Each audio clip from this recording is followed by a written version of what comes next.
Okay, we are drawing a castle today, and this goes along with the story The Kiss That Missed by David Melling. And the artist inspiration is Paul Signac, The Papal Palace, Avignon.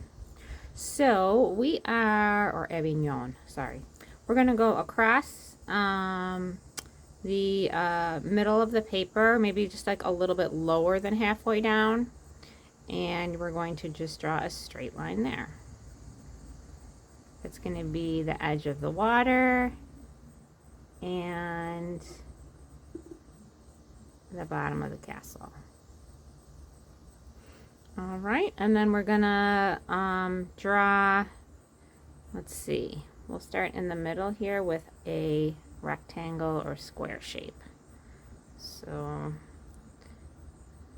you'll probably want to draw this with pencil first. I'm drawing with marker because it shows up better on the video. So I'm going to draw up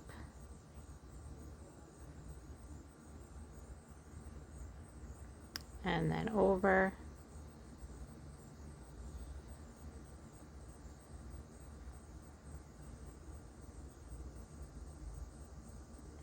and then back down.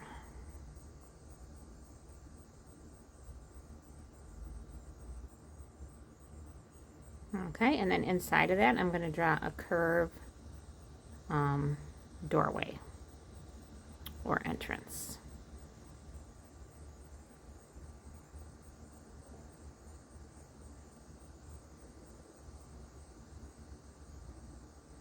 And then on top here, I have a battlement wall. So I'm just going to add some squares on top here, or rectangles.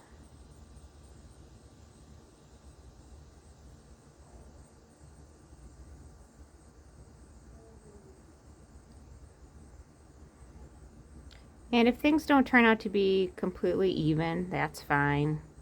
Castles are old. And so things might not be lining up perfectly. That's fine. Okay, and then now on each side I'm going to draw a tower.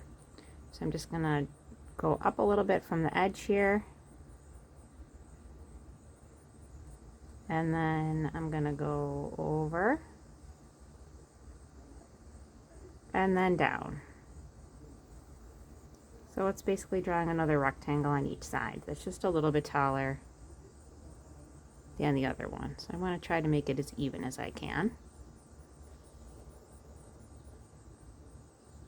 And again, if you're using pencil, you could always erase it and try to make it a little more even.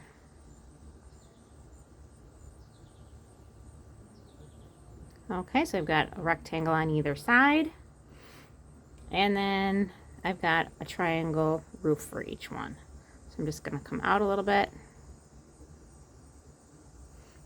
And then I'm going to slant up.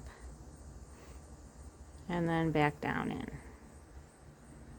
Same thing on the other side, coming out a little bit. And a triangle roof.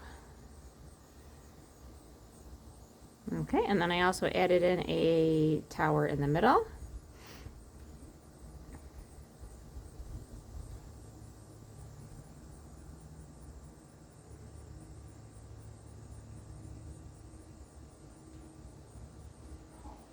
And I'm seeing that my battlement wall isn't exactly lining up the same way that it did in my sketch, which is fine.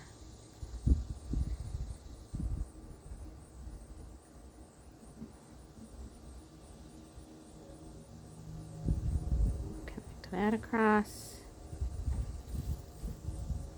And I've got a little bit of wind today, so I've got just a little breeze. Got my eraser holding down my paper, and I've got my pencil down here holding on to my other paper. Okay, or the other corner of my paper. So now I added flags on the top. I'm seeing that I don't have a lot of space left on this one here. So I could skip a flag on that spot, or I could just draw a smaller one. I want to add in some windows. So these are the same curving shape as the entrance. We've got some airplanes going by today.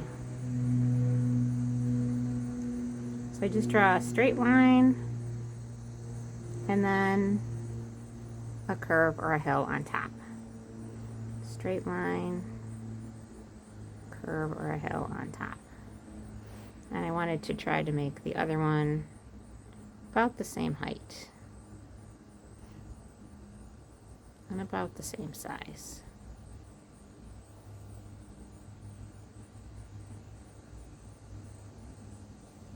Straight line, hill on top, and then one more in here. Straight line, hill on top. Okay, I think I'm going to make a flag on just the two side ones for this one for right now. And we'll see how that looks. And if I really feel like this other one is missing, let's add a tiny one there. And it does sort of look like it's farther away anyway, so that looks cute. Okay. So I wanted to make some lines for the bricks of the castle. So I'm just gonna make some lines going across. Now if I run into my windows or my doorway, I'll just skip over it. And these lines don't necessarily have to line up with the lines of the other parts of the castle, but maybe I'll do that.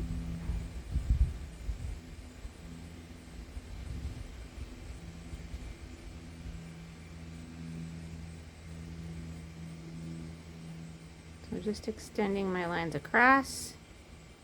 And like I said, if I hit a window or a doorway, I'm just going to skip over it.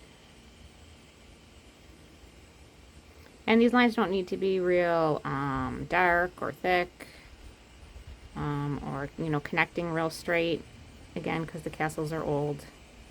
They could have settled after a while.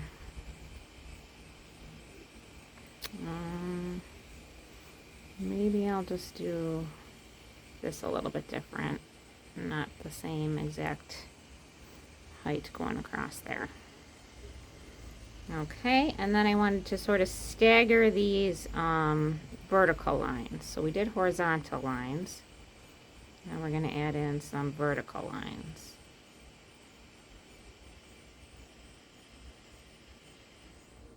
So they're not going to go like all the way through the level.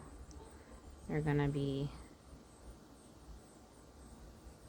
maybe looking a little bit more randomized.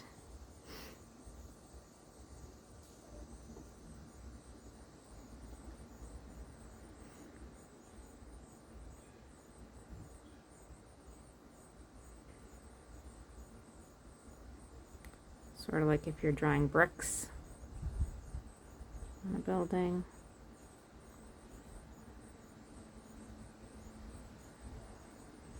You might get a pattern going, but it might be, for example, every other row. So maybe this line goes here, then I skip a row, and this line goes here, then I skip this row, then the line goes here, then I would skip that row.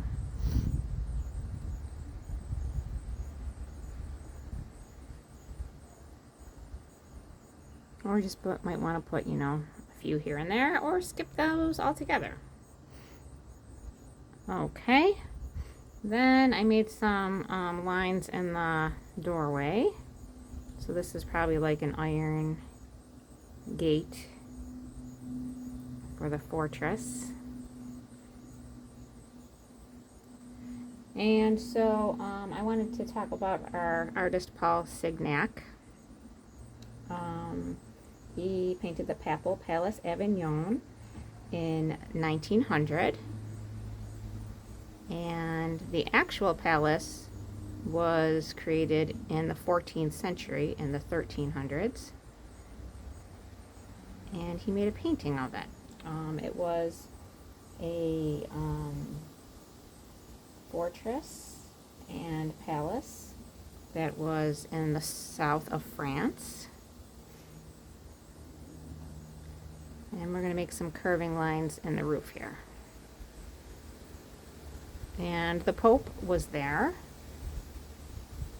I believe in captivity. And it was the most protected residence in the world.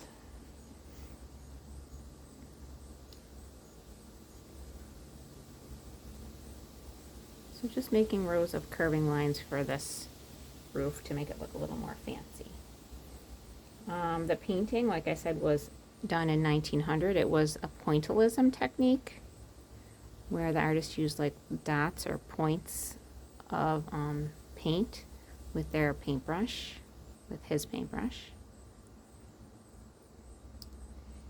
And it was an oil painting done on canvas. And it was also an example of a landscape. When an artist paints a picture of land, it's called making a landscape.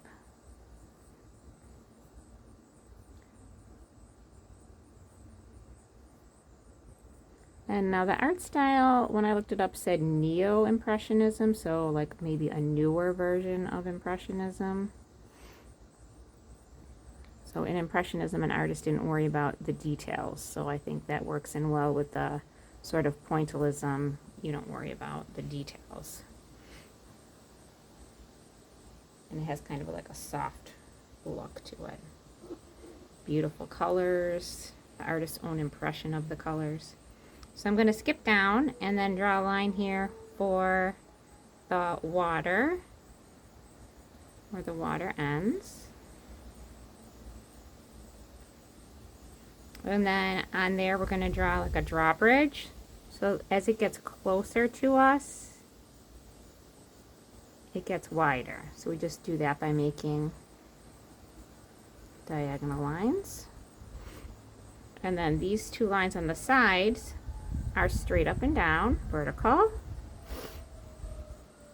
And then we connect it across with a horizontal line.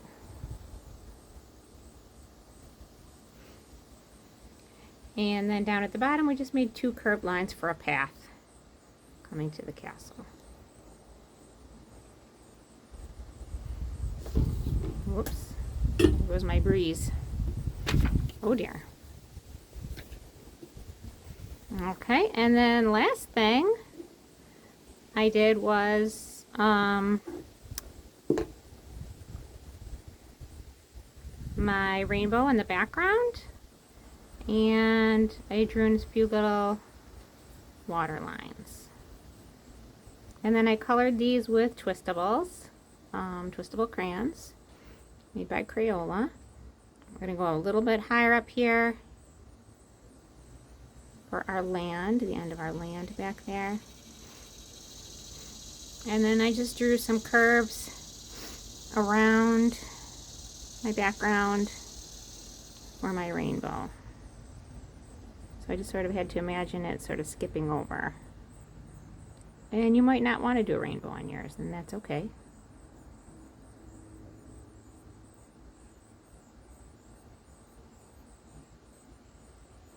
So red, orange, yellow, green, blue, and then you could do indigo and violet. I usually just do one for both. And then a curving sun peeking out, and a zigzag line for the rays of the sun. So I hope yours turns out just fabulously for you. Good luck.